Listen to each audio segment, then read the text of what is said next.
10년 연애 후 결혼을 결심하고 상견례를 진행했습니다. 그런데 상견례 후 파혼했네요. 10년 전 23살에 지인을 통해 남친을 알게 되어 사귀게 되었고 중간에 싸워서 연락 안 한 적은 있었지만 헤어지지 않고 10년을 꼬박 만났습니다. 그렇게 만남을 이어오다 남친이 취업하고 자리를 잡고 난 후 프로포즈를 해왔고 그 이후부턴 결혼 준비에 신나 있었죠. 전 남친은 아버지가 일찍 돌아가시고 어머니는 재혼하셨다 들었습니다. 할머니와 고모가 키워주셨는데 고모도 결혼을 하게 되면서 쭉 할머니가 키워주셨다 하더라고요.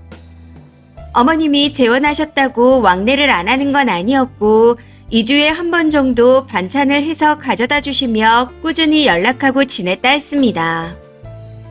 할머니가 사시던 집과 가지고 있던 땅이 개발되면서 토지 보상금을 받아 여유롭게 사셨다 들었고 그 덕분에 전 남친도 여유롭게 자랐다 들었습니다.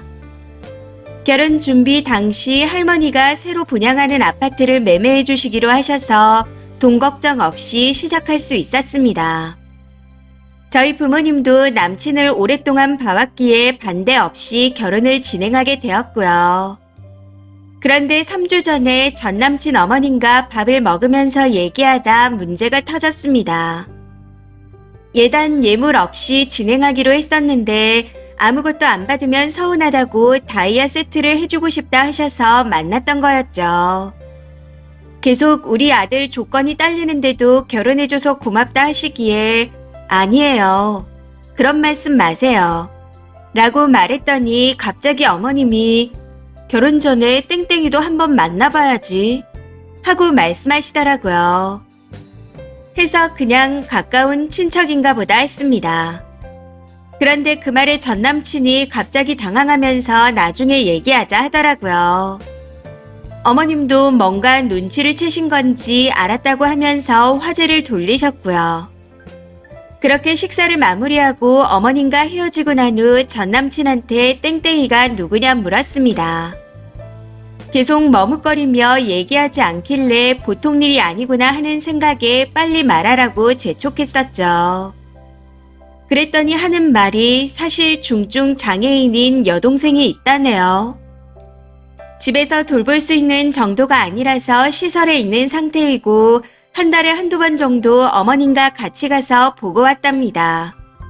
그걸 10년 동안 얘기를 안 한 거였죠.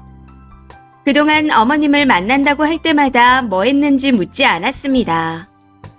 밥 먹고 영화 봤다거나 차를 마셨다 하니 그런 줄만 알았었죠. 게다가 어머님이 재혼한 줄 알았었는데 혼인신고도 안 하고 동거만 하셨더라고요. 같이 사셨던 분이 갑자기 아프다 돌아가셨는데 돈이 좀 있는 분이셨다고 합니다. 문제는 재산을 자식들에게 많이 증여해 놓기도 했고 남아있던 재산도 자식들이 나눠가지고 어머님께는 그동안 고생했다며 5천만 원만 주고 나가라고 했다는 겁니다. 사실혼 관계였다 해도 할 수 있는 게 없었나 보더라고요.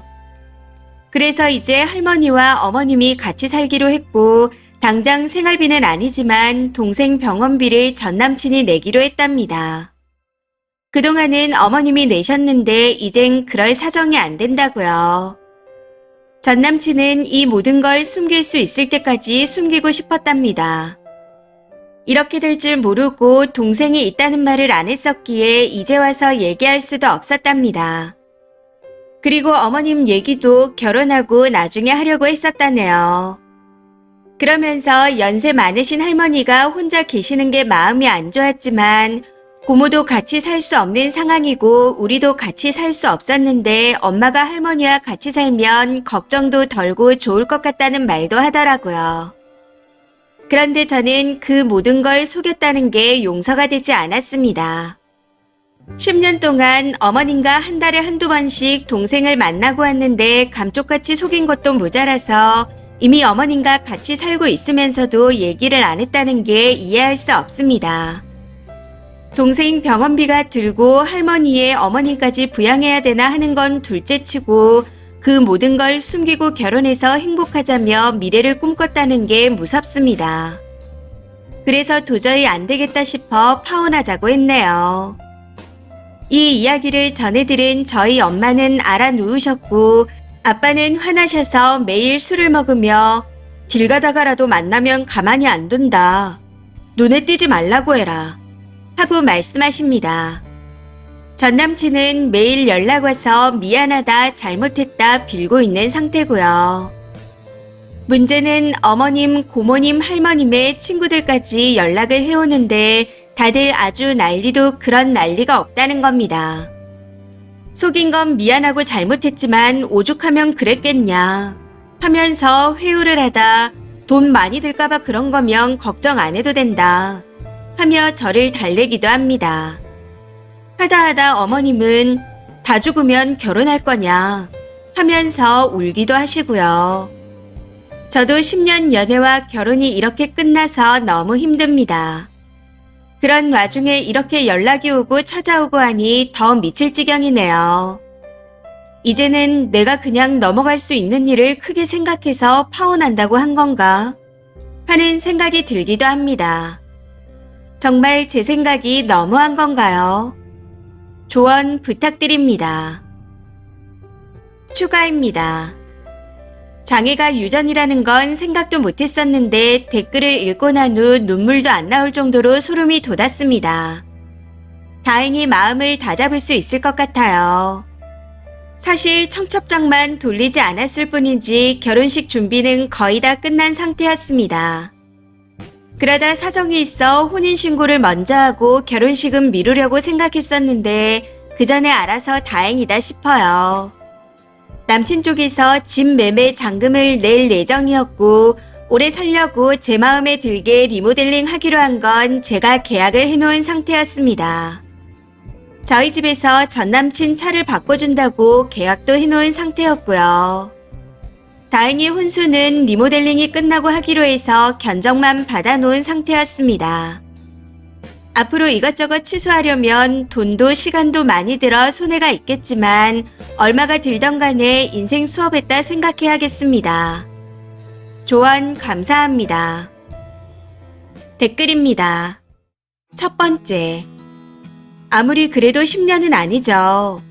이런저런 얘기를 하다 보면 본인도 모르게 슬쩍 흘리게 될 수도 있는데 얼마나 정신 차리고 속였으면 10년 동안 모를 수가 있겠나요. 보통 독한 게 아닌 것 같습니다. 두 번째. 처음부터 알았다면 별 문제 아니었을지도 몰라요.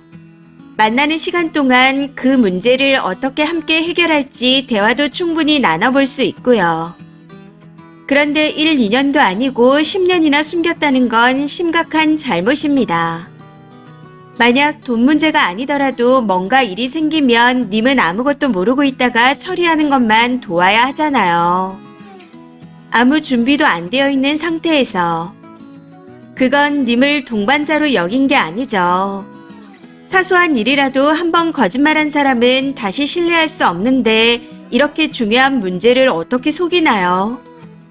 본인 가족을 없는 듯이 숨기는 결혼 상대자를 어떻게 믿나요? 거기다 결국 본인이 책임져야 할 상황까지 만들어 놓고 이제 와서요. 파혼 잘하신 겁니다. 세 번째.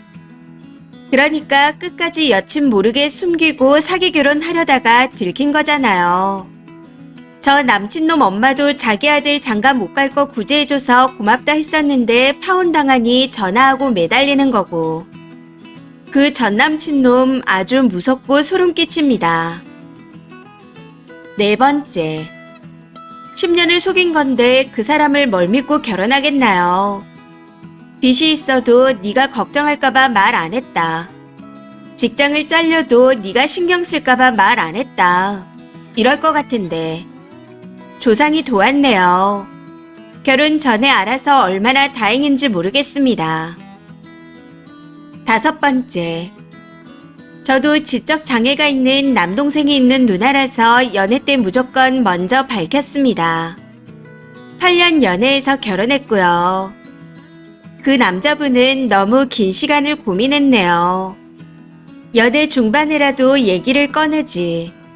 뭔가 제 입장에선 남자가 안타깝기도 합니다.